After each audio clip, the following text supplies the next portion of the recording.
بسم الله الرحمن الرحيم. ألم تر إلى الذين خرجوا من ديارهم وهم ألوف حذر الموت فقال لهم الله موتوا ثم أحياهم إن الله لذو فضل على الناس ولكن أكثر الناس لا يشكرون. وقاتلوا في سبيل الله واعلموا أن الله سميع عليم. من ذا الذي يقرض الله قرضا حسنا فيضاعفه له أضعافا كثيرة والله يقبض ويبسط وإليه ترجعون.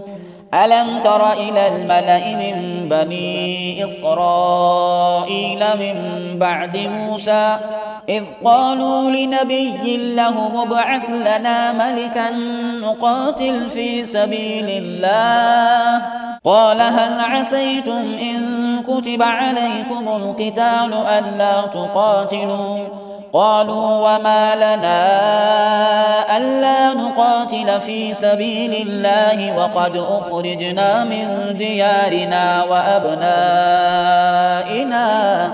فلما كتب عليهم القتال تولوا إلا قليلا منهم والله عليم بالظالمين. وقال لهم نبيهم إن الله قد بعث لكم طالوت ملكا قالوا أنى يكون له الملك علينا ونحن أحق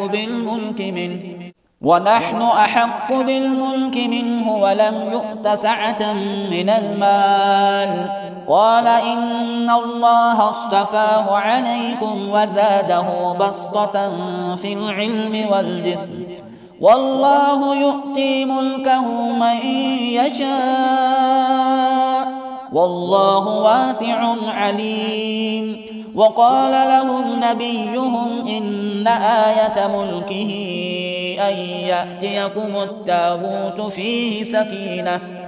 فيه سكينة من ربكم وبقية مما ترك آل موسى وآل هارون تحمله الملائكة